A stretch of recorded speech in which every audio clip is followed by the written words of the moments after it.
Welcome to What's the Scenario with PLRB, where we explore claims and coverage scenarios relevant to insurance professionals. I'm Alicia Watley. I'm Tim Havler. I'm Mike Brode. And I'm Michele Hunter. Hi, Michele, what's the scenario? Today's scenario is at a store where a female patron wanting to try on some clothing secures herself in the dressing area with a curtain. However, another patron, who happens to be our insured in this case, enters the store with various family members. He selects a shirt, but approaches the occupied dressing area. Now, although the insured was made aware by the patron not to come in, he then engaged in allegedly assaultive conduct by rummaging, feeling, and grabbing the curtain in an attempt to make physical contact with that patron. Wow. At this point, not your average changing experience. At this point, a store associate actually provided the insured an alternative location to try on the shirt, which he did. But afterwards, the insured then knelt down and used his phone to take videos or photos of the patron under the curtain. Oh my goodness. Gross. A little extreme. So the patron ultimately sued the insured for allegedly assaultive conduct in a store. And during her discovery deposition prior to trial, she explained that she really just tried to laugh off the whole experience and make a joke out of it because it was so uncomfortable by saying to this insured, don't do that. You don't want to spoil your breakfast. According to the patron, the insured's family told the insured not to act that way. And everyone just kind of giggled and just tried to shut it down very quickly. And the patron ended up saying, guys, enjoy your day. So then the insured sought coverage under his homeowner's policy. And the insurer said, we do not owe coverage, and sought a judgment to that effect. Yikes. Yes, that's an interesting scenario. It brings up a different concept of cameras in a dressing room. Absolutely. Especially if they're coming from underneath the curtain. Exactly. And it's easy to see why you wouldn't blame somebody for trying to laugh it off. It would be probably so shocking in the moment, but that's the way it transpired. And Well, hold on a minute, Alicia. I got to call a hard stop here. Tim, you're here. You're not talking. Michele is talking about some weird scenario that's like casualty related that we've never talked about at our podcast. you're right. So what the heck is going on here today, people? What's going on? We have a special guest today, Michele Hunter. Thank you. Good to be here. She is our liability expert for the day.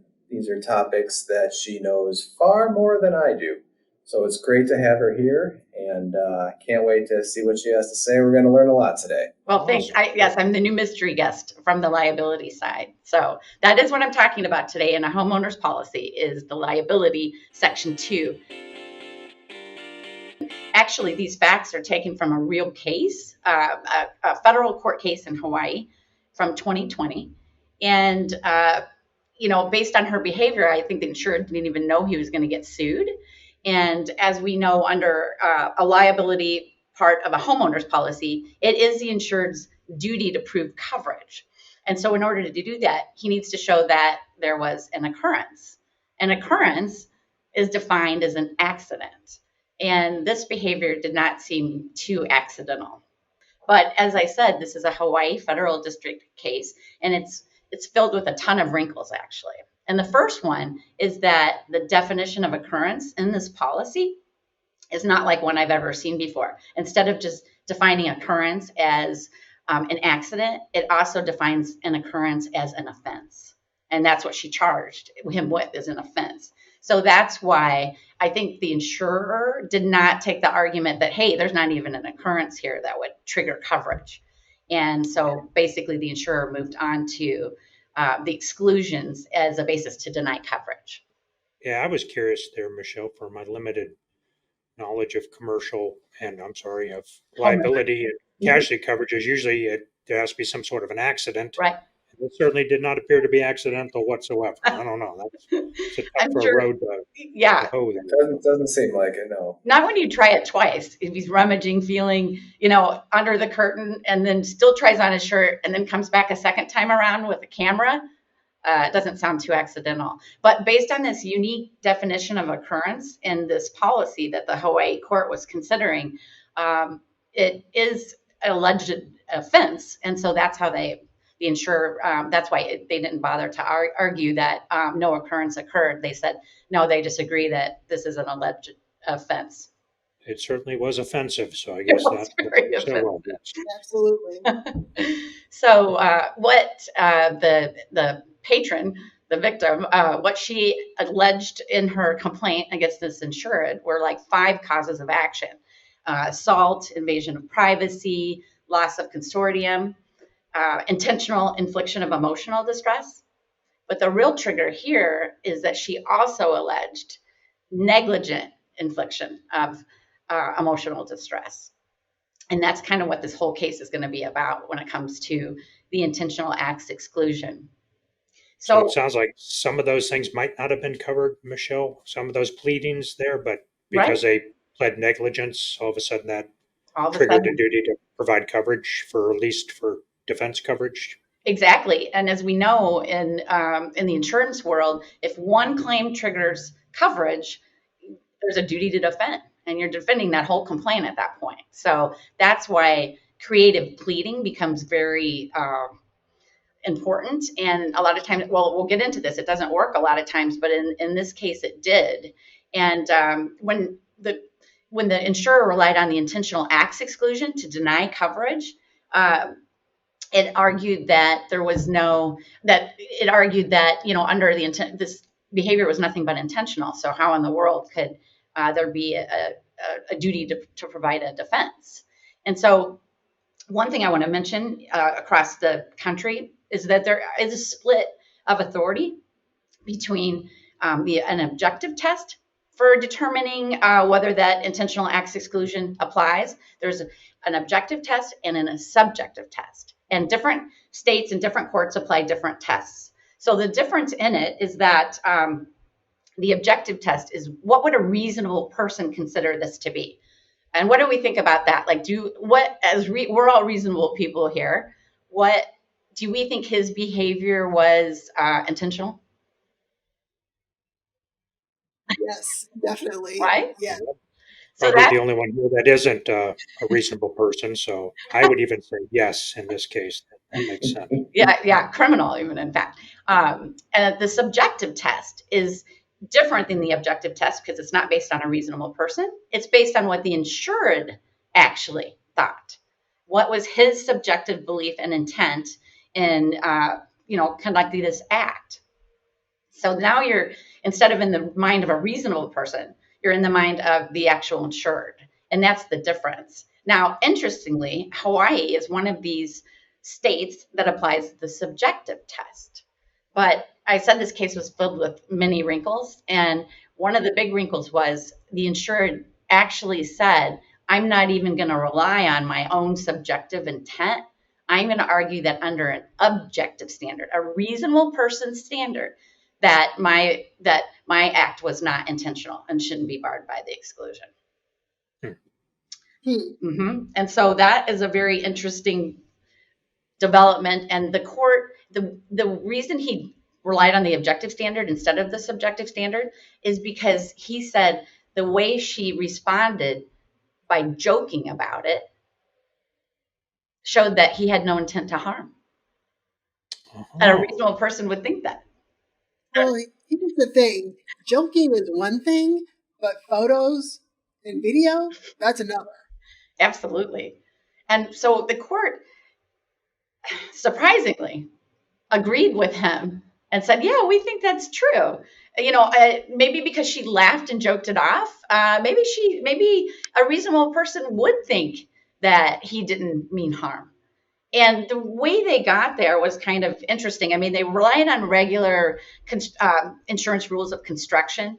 They compared the actual complaints allegations to, the insurance policy.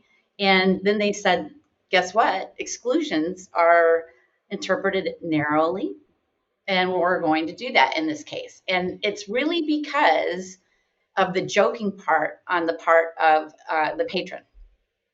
I So wonder too, yeah, go ahead. Michelle, I was just going to mention to Alicia's point, I think what she misunderstood was the gentleman, by putting his phone into the other dressing room, was just trying to show her what time it was. There was no videos, there was no pictures. It was a Right, friendly gesture to try to show, hey, what time is it? And the exactly.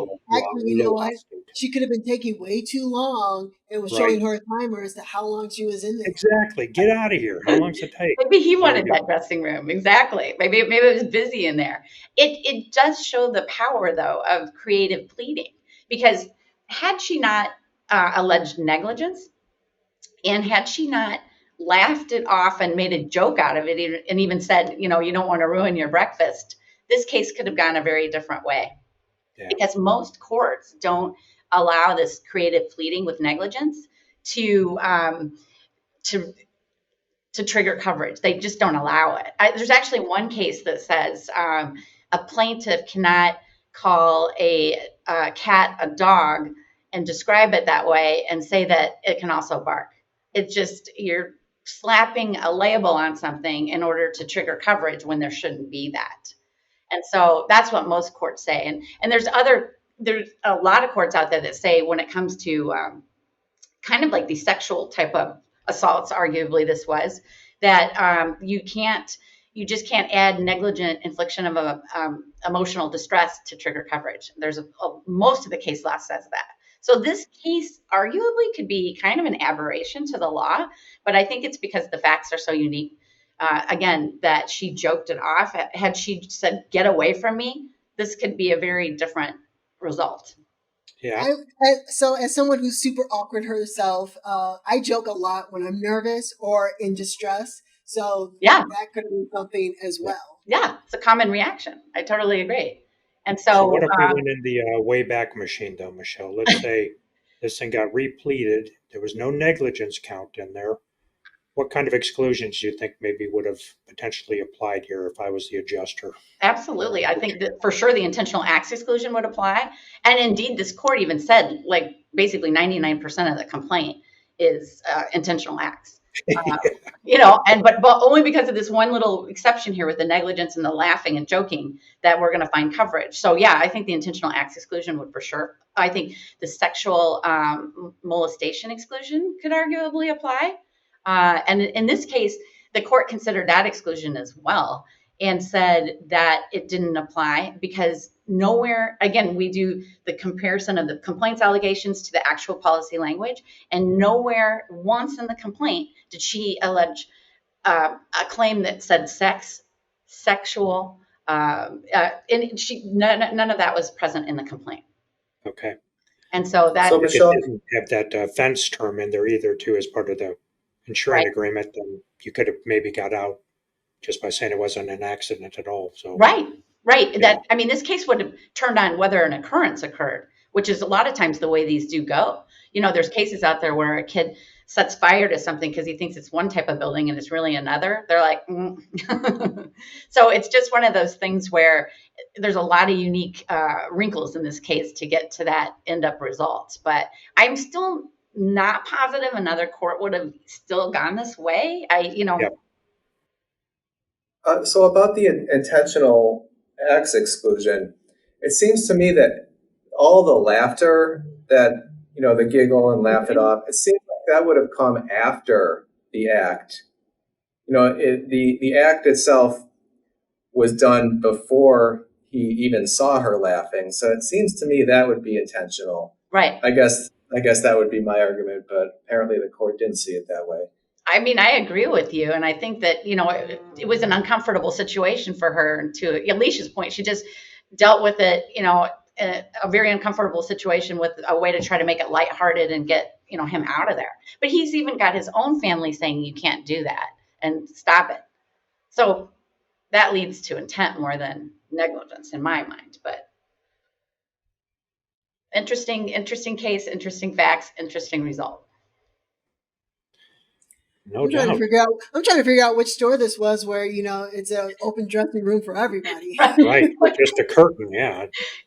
There's no doors. I mean, a curtain, and it obviously doesn't sound like too low of a curtain if he's under there rummaging and feeling around and thinking Right. that could work. Yeah, so I think he got coverage for this case. It was the insurer filed a motion for reconsideration because it's like the trial court thought they thought they were off their off the rails with this decision, and that got denied. So we'll see what happens if it goes up to appeal, because it is a case from 2020. So you never know. It could definitely be appealed. And I guess I do have one more question. Sure.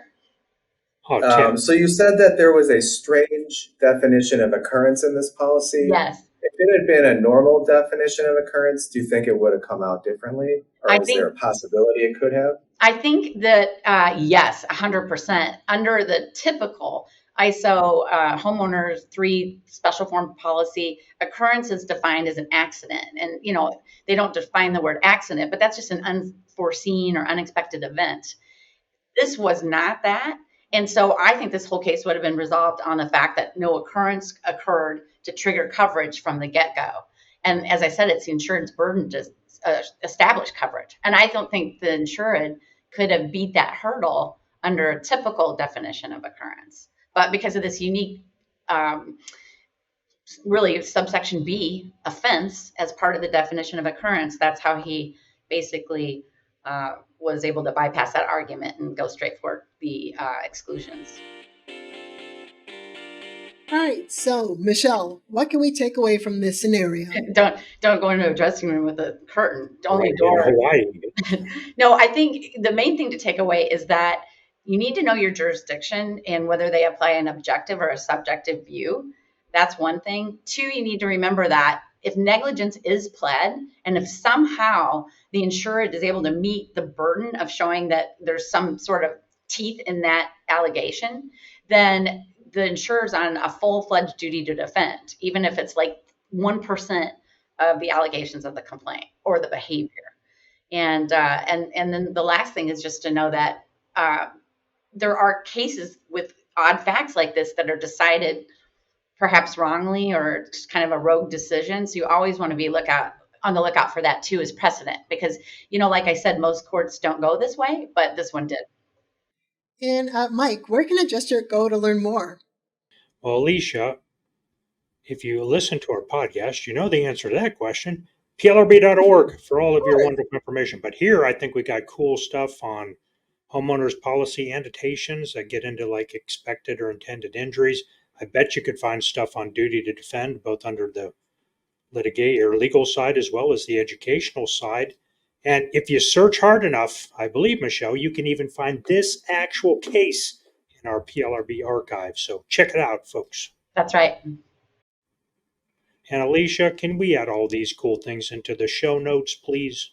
Of course we can. You can find these links in the show notes.